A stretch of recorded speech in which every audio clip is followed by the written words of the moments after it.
merci pour l'invitation d'avoir proposé ce sujet.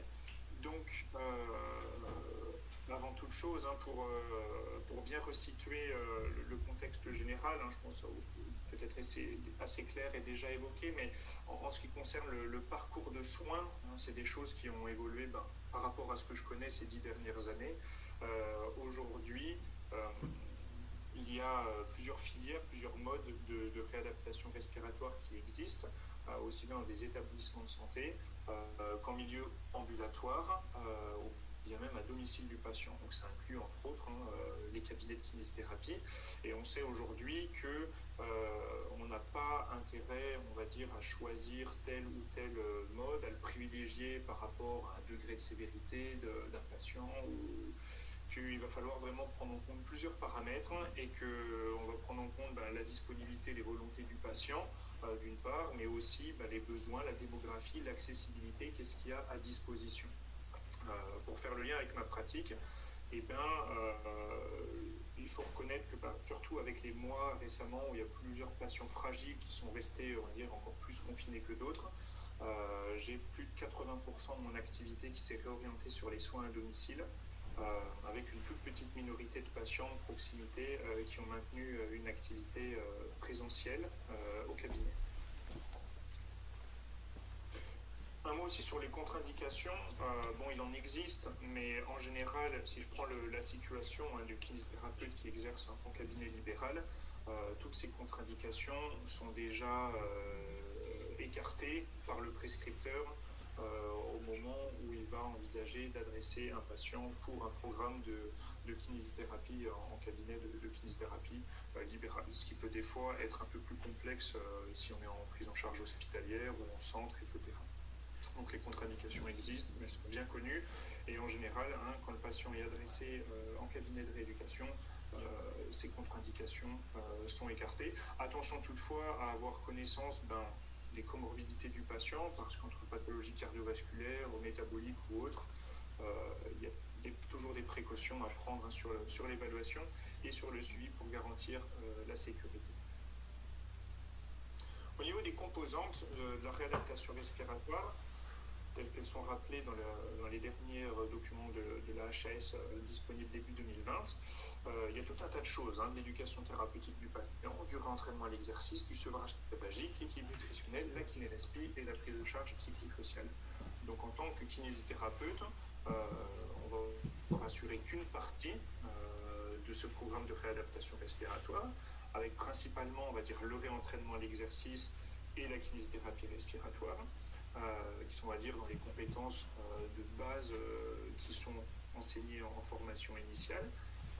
Mais il y a également, bien sûr, des choses où on a un lien essentiel avec des compétences qui sont nécessaires parce qu'on a affaire à des patients avec pathologies chroniques, notamment l'éducation thérapeutique du patient, et avoir des notions aussi de sevrage tabagique, des notions éventuellement aussi en diététique, mais dans tous les cas, on le verra après, il faut être capable d'évaluer, de repérer et puis de ne pas hésiter à trouver des solutions pour travailler en équipe avec d'autres professionnels de santé.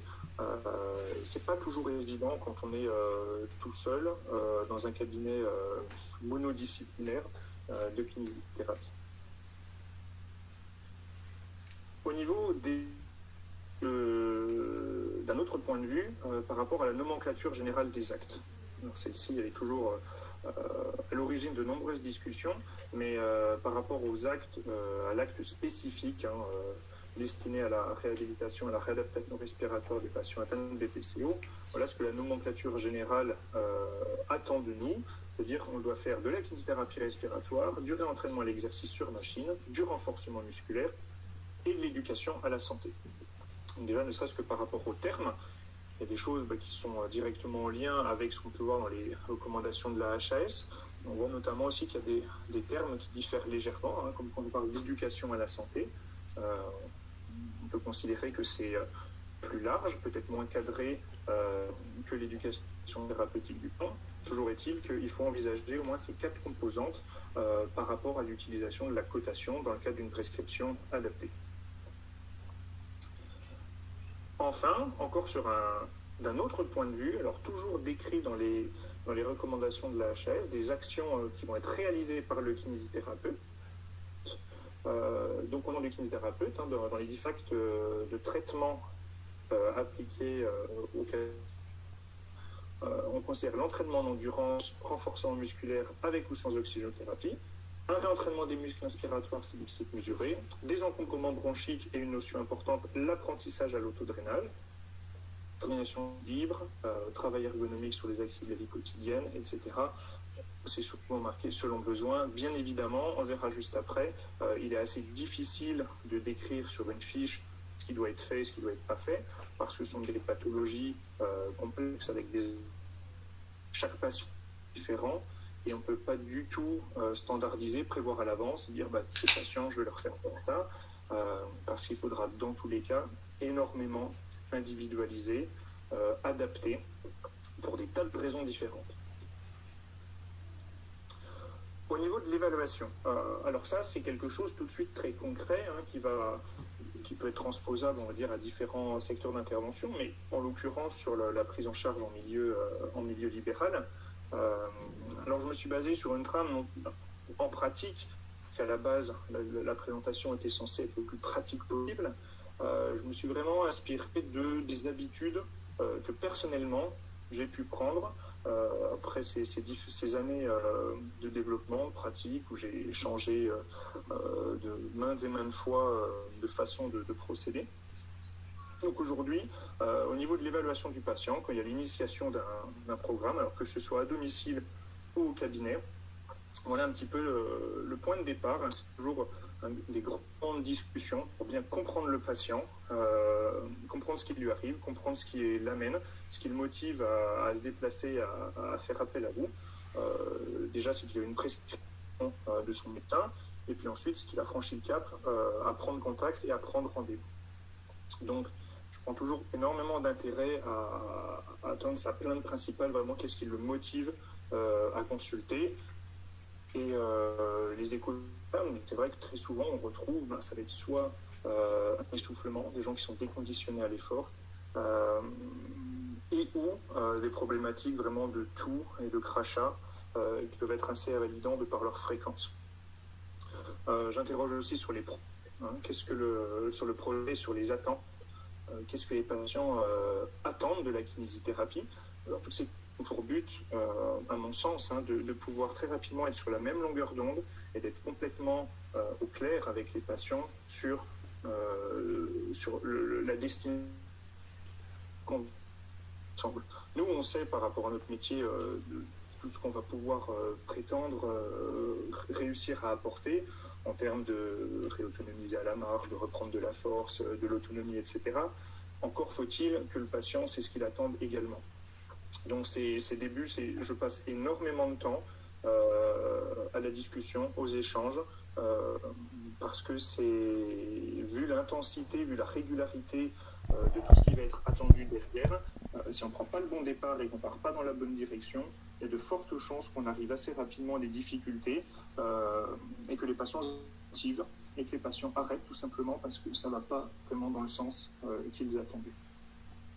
Des questions complémentaires. Est-ce qu'ils toussent? Est-ce qu'ils ont des sécrétions? Est-ce qu'ils crachent?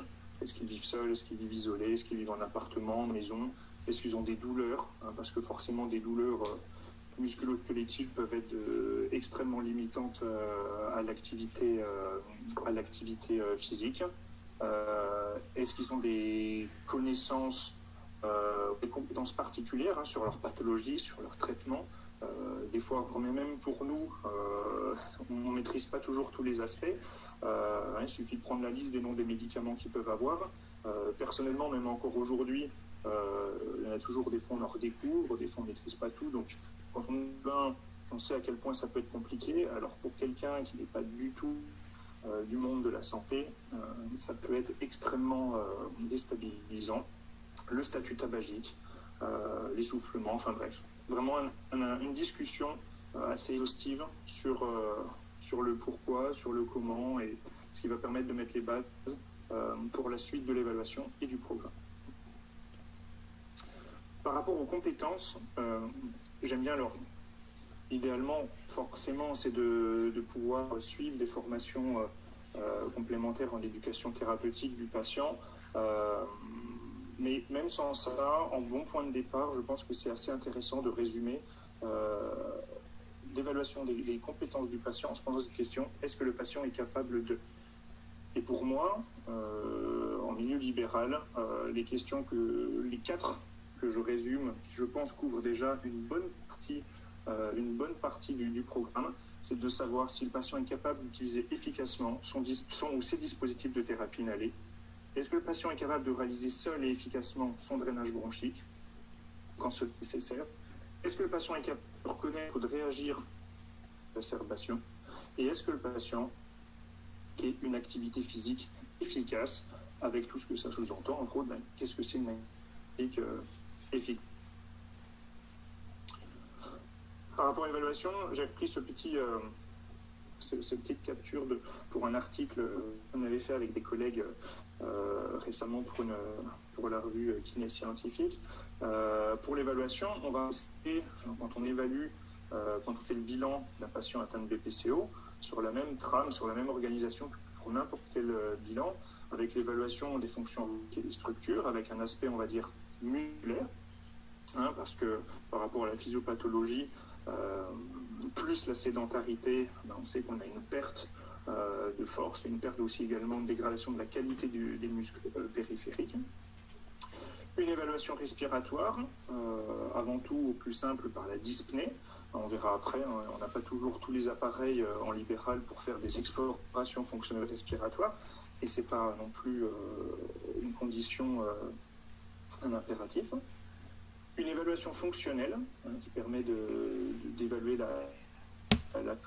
l'intolérance à l'effort des patients. Alors ça peut être des tests de levée de chaise, des tests de stepper, des tests de marche, enfin des tas de choses qui peuvent exister.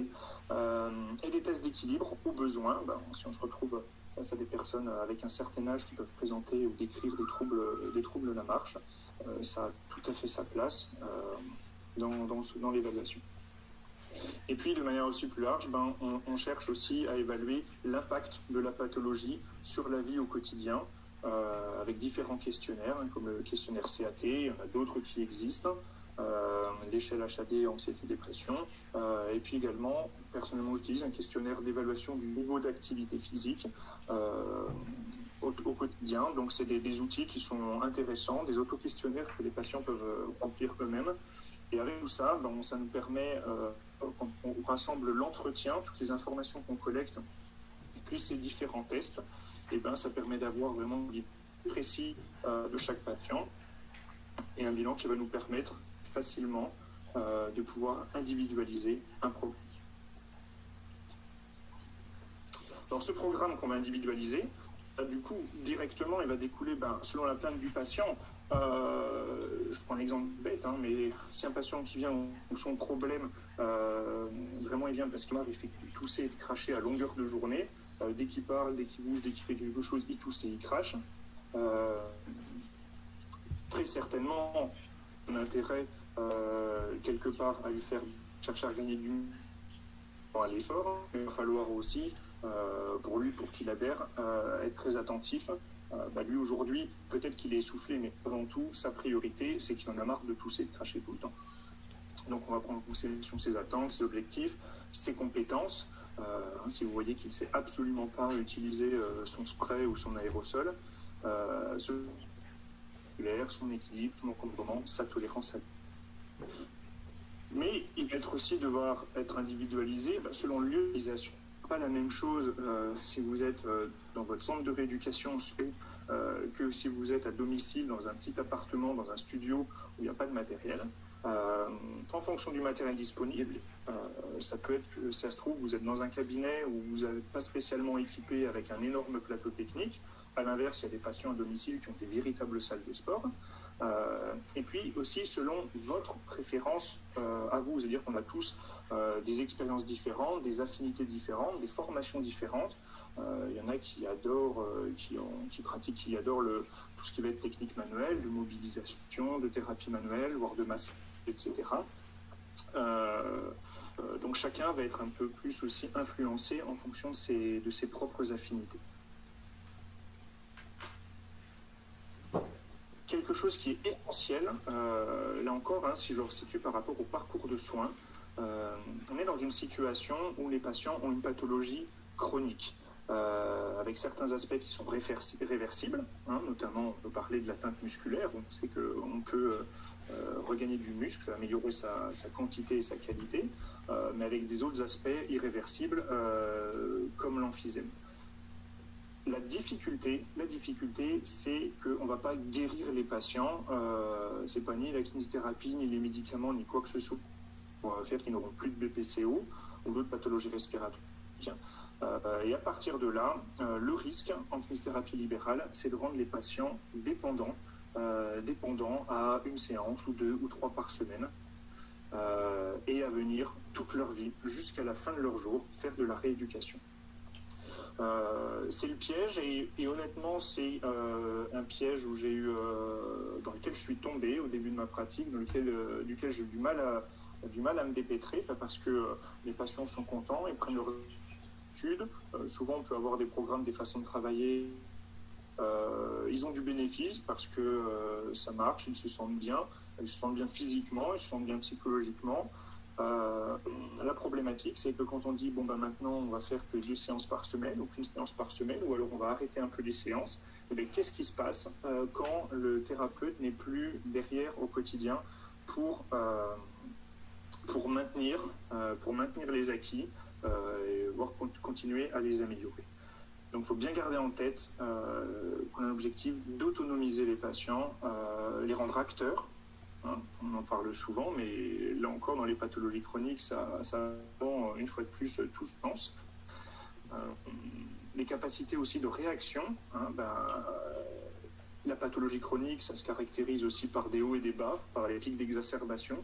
Donc, ça fait partie des compétences que les patients doivent avoir, c'est-à-dire savoir reconnaître quand ça va anormalement mal, et savoir quoi faire, que ce soit prendre un médicament, que ce soit consulter son médecin, que ce soit son psychologue, que ce soit 15. Et puis on doit viser à les rendre indépendants de nous, indépendants des soins. On doit les rendre autonomes, que ce soit pour le drainage bronchique, que ce soit pour l'activité physique, que ce soit pour la prise de médicaments. Et ça, c'est, il faut le dire, quelque chose d'assez difficile, et que ça va être très variable selon les patients. Certains, ça va être plutôt facile, et pour d'autres, on peut voir que c'est au quotidien, les patients restent très dépendants et c'est extrêmement difficile de relâcher la pression thérapeutique. Par rapport à la pratique, à défaut de pouvoir faire de belles démonstrations live ou en atelier, je vais vous montrer quelques photos. Alors, ça représente juste mon activité au sein de mon cabinet. Écrire un petit peu, moi, personnellement, aujourd'hui, actuellement, comment je procède, quelle technique j'utilise, quel bilan j'utilise dans l'évaluation de mes patients. Donc, c'est les choix, on va dire, personnels, issus de ma pratique, de l'évolution.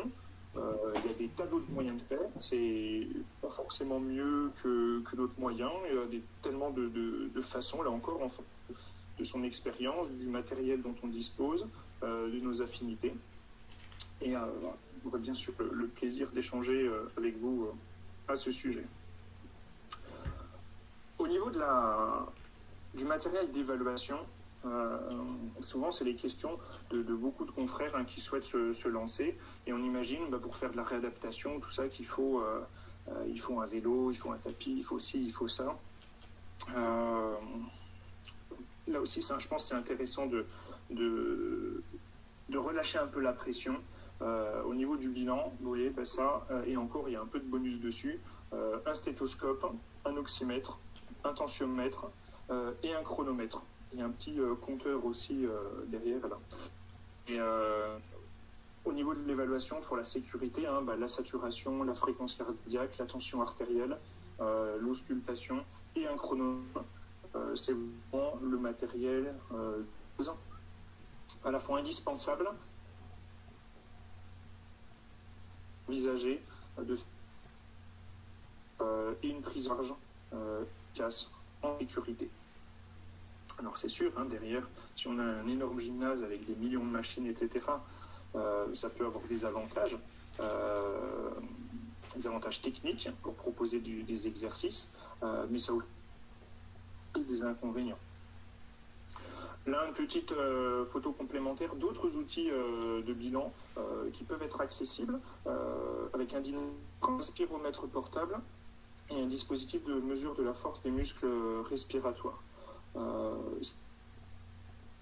Mais disons qu'il ne faut pas se mettre dans la tête que ce sont des impératifs dans lesquels on doit investir quand on veut faire prendre en charge des patients atteints de BPCO. La dynamométrie, bon, ça peut toujours être intéressant, mais on peut avoir des évaluations quand même indirectes de la capacité musculaire avec des tests fonctionnels. Les spiromètres, la plupart du temps, les patients sont suivis par un pneumologue, donc des explorations fonctionnelles respiratoires relativement régulièrement, et vous pouvez accéder à ces comptes rendus qui auront plus l'avantage d'être plus complets et peut-être plus précis parce qu'il y a des personnes expérimentées qui en font tout le temps. La mesure des forces respiratoires, là encore, ça peut être mesuré en exploration fonctionnelle respiratoire. Et sinon, on peut toujours utiliser des moyens dérivés pour approximer, évaluer s'il y a un déficit ou un intérêt de peut-être compléter avec ce genre de programme de renforcement musculaire. La photo de la chaise, voilà, c'est la chaise du kiné. Alors, best parce que celle-là, enfin moi je l'adore, les patients la détestent. La chaise, c'est personnellement ce que j'aime le plus, aussi bien comme moyen d'évaluation que comme support de rééducation. Et c'est devenu de plus en plus mon ami parce que vu ces derniers mois l'évolution avec la quantité de plus en plus importante de soins à domicile et avec des moyens du coup matériels limités, parce que oui j'ai bien un mini stepper par-ci, un step par-là, etc., mais avec tellement de patients suivis à domicile, j'avais pas les moyens d'investir dans un camion de livraison et de livrer des vélos d'appartement à chaque patient. Donc il a fallu trouver des solutions simples, pratiques, retourner à des choses vraiment basiques. Donc la chaise, voilà, c'est le matériel pour moi essentiel en complément de ce que j'ai pu présenter juste avant. Là, un vélo, un cyclo-ergomètre, alors classique. Alors ces vélos ont la particularité de démarrer à 10 watts, donc des puissances assez faibles, adaptées aux patients très déconditionnés.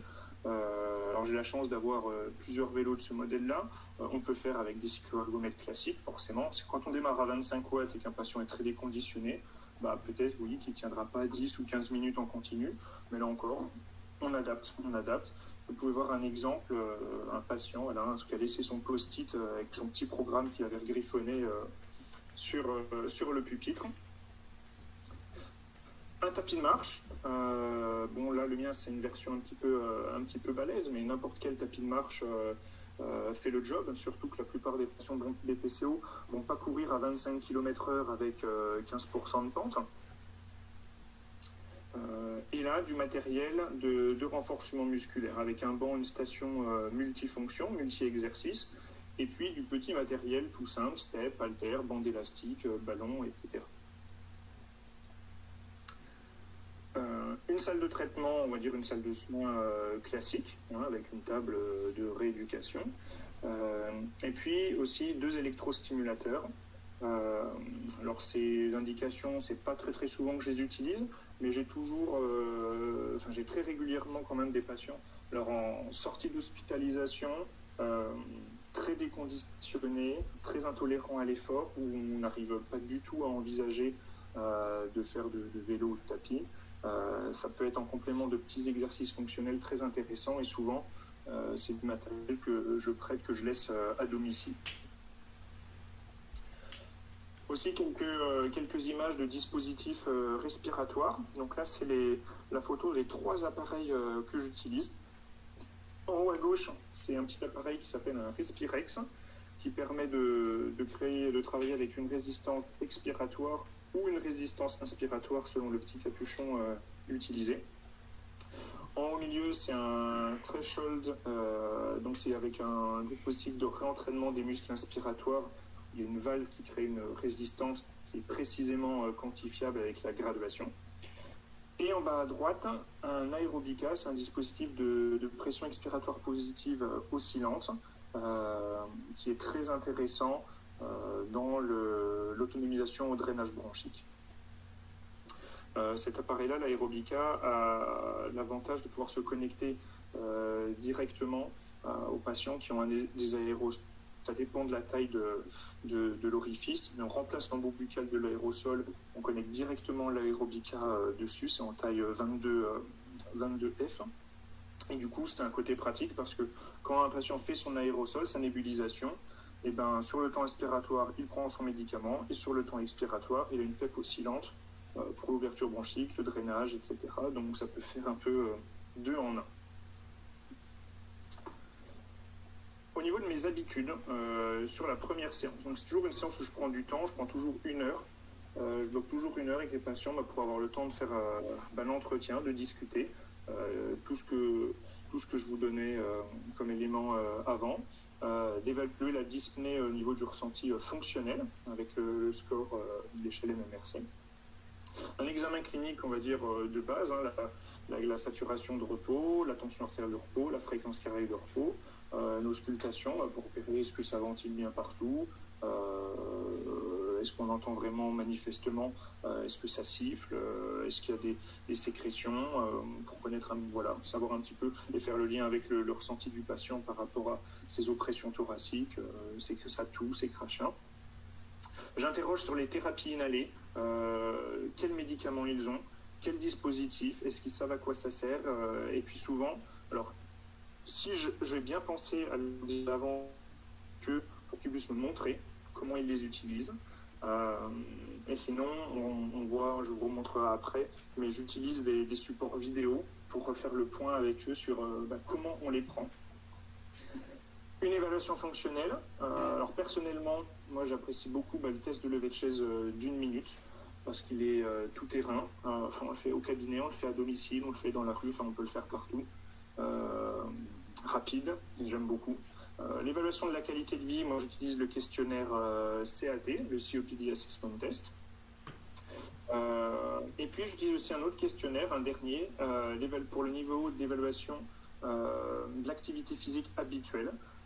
C'est un questionnaire, alors il y en a des autres, hein, mais celui-ci, voilà, ça permet de baser sur la vie professionnelle, sur les activités de loisirs, sur les activités domestiques. En gros, ça permet de savoir si le patient est inactif, actif ou très actif. Le but, c'est toujours la même chose, c'est de faire une évaluation le jour où on discute, et ensuite de voir dans le temps, en fonction de tout ce qui a pu être apporté en termes d'entraînement, mais également en termes d'éducation, sur le changement des comportements, de quelle manière l'intervention, de quelle manière ce que le patient a pu adopter a un impact sur son niveau d'activité physique au quotidien. Donc ça, voilà, c'est par rapport en haut à gauche, hein, le tableau, en fait, c'est les valeurs normales qui sont connues pour une large tranche d'âge, de 20 à 79 ans, sur les performances au test de levée de chaise d'1 minute pour des personnes en bonne santé.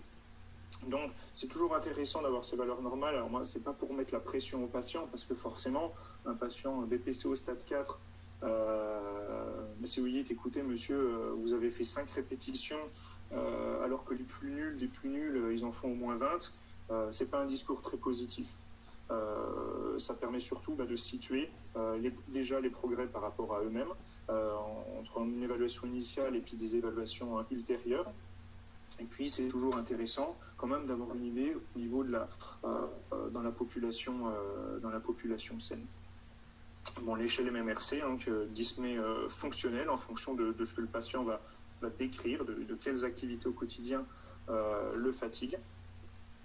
La chaîne que j'utilise pour le test de levée de chaise, et puis une petite capture d'écran en bas à droite du guide Zéphyr proposé par la Société de pneumologie de langue française. Il y a une page tout public avec un accès libre, sans identifiant ni rien, où vous avez quasiment, 99% peut-être, de tous les dispositifs pressurisés qui existent, avec le détail, une démonstration vidéo de comment on l'utilise. Alors j'insiste vraiment là-dessus. C'était des sujets sur lesquels on a beaucoup parlé quand on a fait la mise à jour des recommandations HAS, c'est-à-dire le parcours de soins des patients BPCO. J'y avais participé. Et ça a été bien souligné que le contrôle de l'utilisation des thérapies inhalées et du ressort de la responsabilité de tous les professionnels. Dire qu'on ne peut pas juste imputer la responsabilité à dire c'est le pneumologue qui a prescrit, c'est lui qui est responsable si le patient prend bien ou pas. On ne peut pas dire c'est le pharmacien qui a distribué qui est responsable. C'est tellement technique au final, et puis pour peu que le patient ait deux dispositifs différents avec deux modalités, il y a toutes les raisons du monde pour que les patients fassent mal. Donc en tant que kiné, c'est essentiel d'évaluer comment font les patients. Et même s'ils vous disent oui, je le prends très bien, ne jamais croire, demandez à voir. J'aurais dû prendre des notes et faire des comptes et faire des petits bâtonnets à chaque fois. Combien de fois les patients m'ont dit oui, aucun problème, je le prends très bien depuis des années. Et qu'au moment où on demande de réaliser, on se rend compte que c'est absolument catastrophique. Et que, à part avoir mis des médicaments dans l'atmosphère depuis plusieurs années, il n'y a certainement eu aucun, ou un petit peu, d'effet sur les voies respiratoires. Capture d'écran, pareil, sur le questionnaire CAT, qu'on peut imprimer, qu'on peut aussi faire remplir directement en ligne, si vous avez une tablette ou... là, les patients peuvent directement cocher les cases s'ils ont une bonne vue, sinon il faut zoomer un petit peu. Et puis, le questionnaire, Richer et Gagnon, test d'auto-évaluation de l'activité. Sur les séances suivantes, en fonction de chaque patient, il m'arrive de faire des évaluations complémentaires.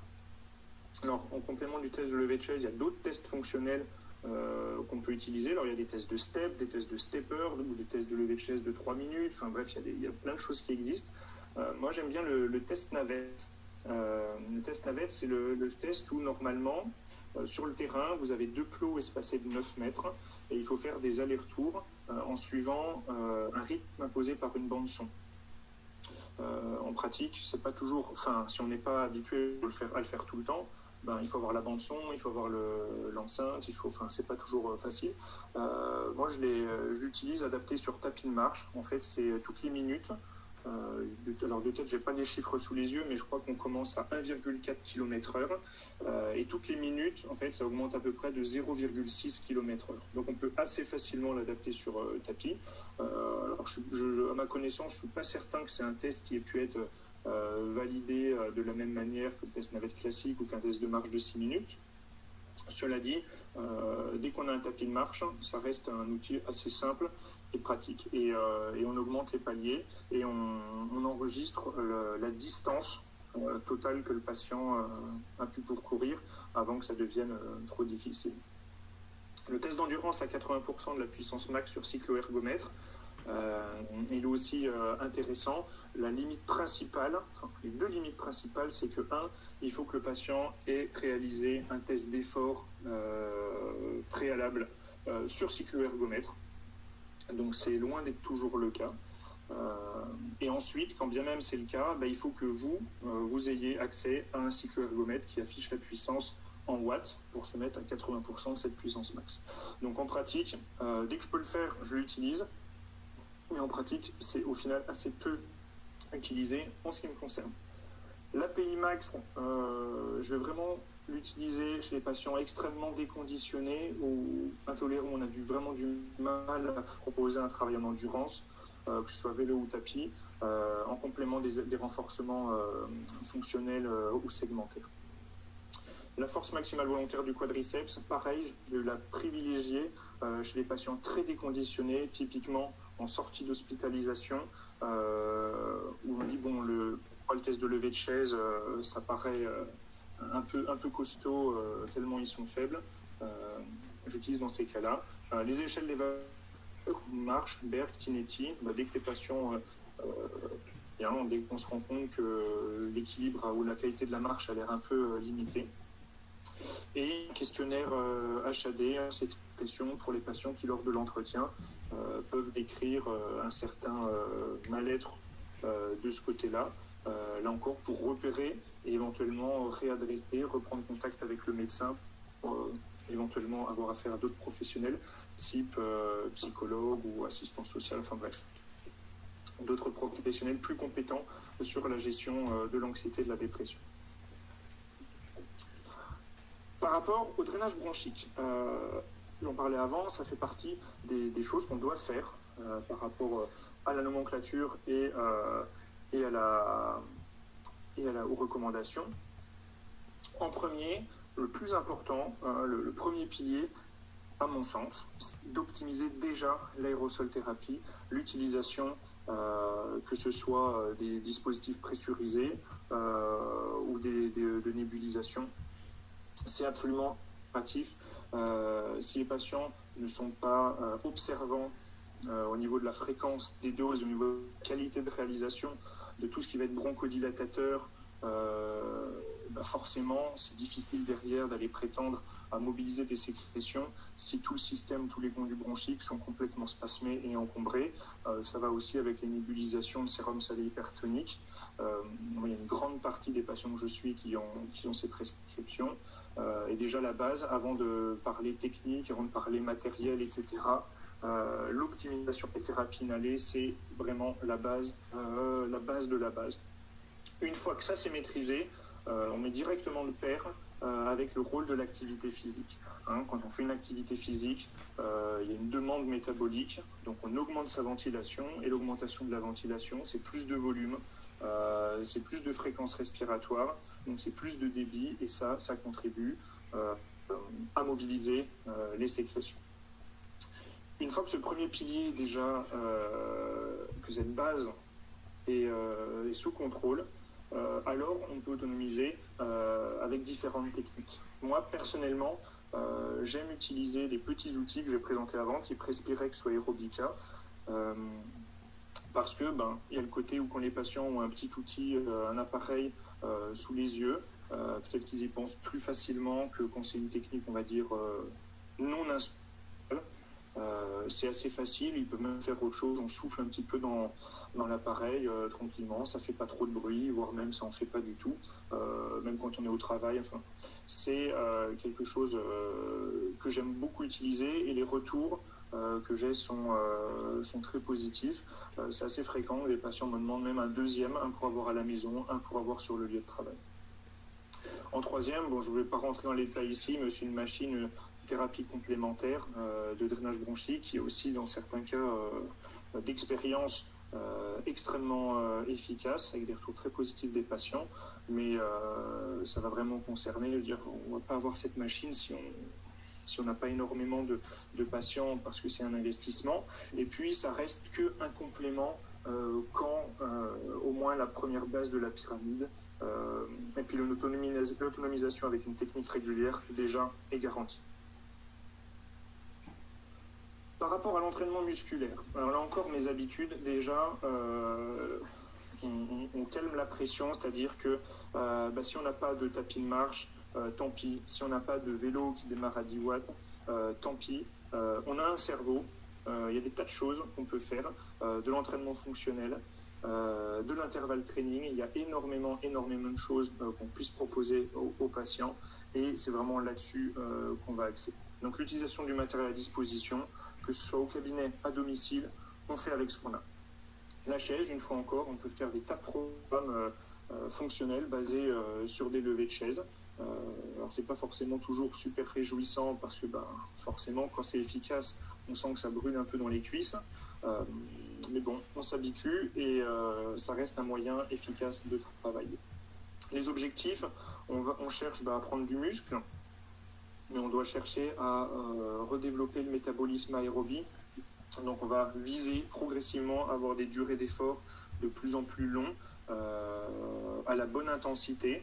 C'est-à-dire que moi j'utilise souvent l'échelle RPE qui va de 6 à 20, et globalement j'aime bien apprendre aux patients qu'un exercice efficace, c'est globalement un exercice qui va être un peu difficile. Un peu difficile, ça veut dire quoi? Ça veut dire qu'on est essoufflé, qu'on a chaud, on sent que ça travaille, qu'on a une certaine relative fatigue musculaire, variable type d'exercice bien sûr, mais voilà, c'est ça les critères pour que ce soit efficace. Si c'est trop facile, ça ne sera pas optimal. Si c'est trop difficile, ça ne sera pas optimal non plus, sans même parler des risques de blessures, de démotivation, etc. En bonus, alors je disais, voilà, c'est ce qui n'est pas forcément aujourd'hui ni dans les recommandations, ni à faire preuve, on va dire, d'évidence, mais il ne faut pas oublier qu'on est là pour accompagner les patients, qu'ils adhèrent au programme. On leur fait faire des exercices, c'est pas toujours forcément facile puisqu'on va atteindre une certaine dyspnée avec des inconforts.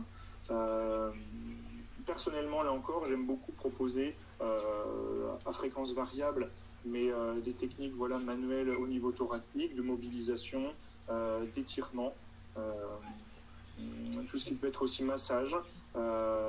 Pourquoi pas l'utilisation alors avec une lampe infrarouge ou des packs de boue, enfin des choses voilà, qui sont des fois dont l'efficacité est discutée, on va dire pour des pathologies musculo-squelettiques, mais dans le cadre de ce genre de prise en charge, forcément, tout le monde apprécie un peu de papouille, un petit peu de chaleur, un peu d'étirement, et quand derrière vous avez bien travaillé, ça contribue à donner une certaine forme de récompense et une forme de motivation. Mais là encore, ça va être vraiment variable des affinités de chacun. Attention, le risque, c'est de rester au clair sur un programme efficace. On ne doit pas être sur quelque chose juste pour occuper les patients, juste pour bougeoter. Il faut respecter les critères de durée, de régularité, d'intensité.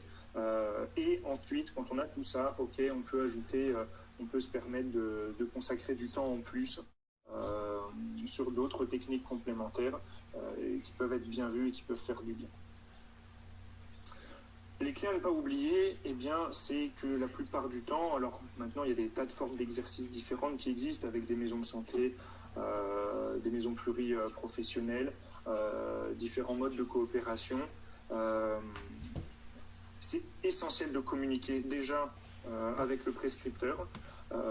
Compte rendu communiqué, votre compte rendu, les bilans d'évaluation, des éventuels bilans intermédiaires, dire voilà ce qu'on a fait. Communiquer dès qu'il y a le moindre événement qui vous interpelle ou vous n'êtes pas capable de répondre tout seul ou vous n'avez pas la réponse. La coordination, là encore, c'est en théorie, c'est facile à dire, mais c'est vrai qu'un patient qui doit avoir un suivi par son médecin traitant, par le pneumologue, par le cardiologue, par une diététicienne, par un tabacologue, ça fait beaucoup. C'est essentiel de prendre le temps d'échanger avec les autres professionnels parce que tout le monde doit être en même temps dans la même direction avec le patient.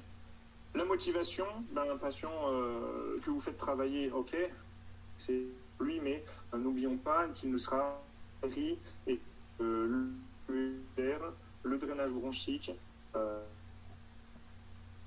doit être 1 mois, ça doit pas être 2 mois, ça doit pas être 6 mois, ça doit être quelque chose qui doit être maintenu sur le terme, sur le très long terme.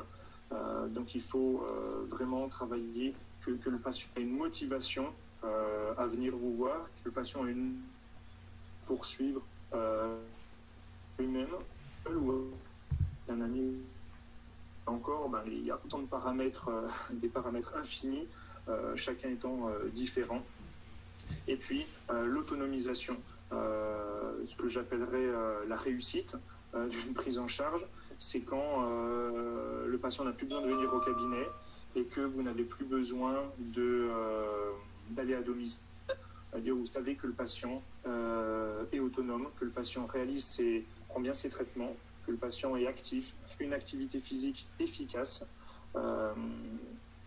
et que vous savez qu'il va vous contacter s'il a le moindre, un peu de tout qui reprend ou une fièvre ou quelque chose et que vous savez qu'à ce moment-là, il vous rappellera soit vous, soit son médecin. Voilà, je vous remercie de m'avoir écouté. J'aurais préféré pouvoir vous montrer tout ça et qu'on en parle de vive voix. Et maintenant, je reste à votre disposition pour toutes vos questions, tout ce que vous pourriez.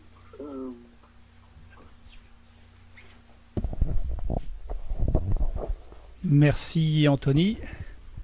Merci pour ce très clair exposé qui nous éclaire bien sur la possibilité et la faisabilité de la réhabilitation respiratoire en cabinet de ville. Alors avant que les internautes proposent leur première question, je vais t'en poser une pour lancer un peu la discussion.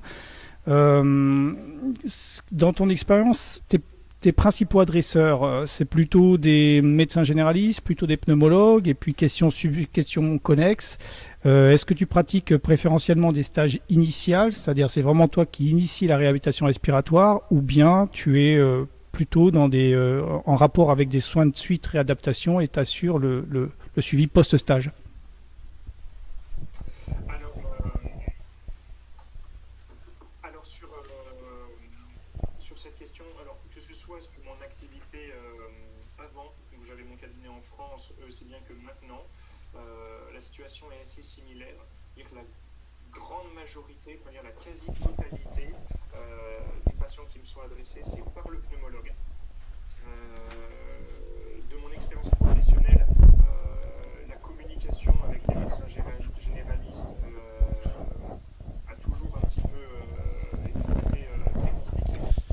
Enfin compliqué, pas qu'on soit en mauvais terme ni rien, mais en tout cas dans les patients qui se présentent au cabinet, c'est au final assez rare que ce soit une prescription faite par leur médecin traitant. La deuxième chose, pour répondre à la deuxième question, là encore, sur mon secteur géographique, enfin aussi bien le précédent que actuel, j'ai jamais eu affaire à des patients, on va dire en suivi, qui avaient déjà suivi un stage initial en centre de rééducation, en hôpital de jour, enfin un peu ou en SSR. Ça a toujours été des initiations, des patients qui n'avaient auparavant de programme multidisciplinaire, enfin hospitalier, que ce soit ambulatoire ou non. Une petite question via les internautes. Alors, le Respirex et l'Aerobica sont-ils remboursés si prescrits par le médecin?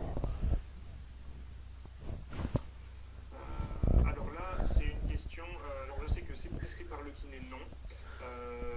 Prescrit par le médecin, alors je ne suis pas compétent parce qu'à voir sur la liste des dispositifs remboursables, honnêtement, j'aurais tendance à avoir des doutes sur le fait que ces dispositifs soient remboursables sur prescription. Pour indication, Respirex, alors je parle en prix de commande hors taxe pour un professionnel. Un Respirex à l'unité, tout dépend des quantités, mais on est à moins de 10 euros. Alors qu'un Aerobica à l'unité, on est dans les 65 euros. Donc au niveau du coût, alors pour le patient, si le patient doit l'acheter, forcément ça peut être assez conséquent. Eh bien, merci. Nous n'avons pas d'autres questions pour le moment. Ok, merci beaucoup Anthony. Donc, écoute, vraiment très très heureux d'avoir pu t'écouter, que tu as pu réussir à faire cette communication pour nous. Donc, écoute, à très très bientôt j'espère, et nous allons pouvoir enchaîner avec la prochaine communication. Il s'agit de Maxime Pérez. Alors 2 minutes de pause à port. Vous aurez ensuite Maxime Pérez, notre pharmacien, qui viendra nous parler des substituts nicotiniques et de la prescription des traitements pharmacologiques dans la BPCO. 2 minutes de pause et on revient avec. Salut Anthony, merci beaucoup.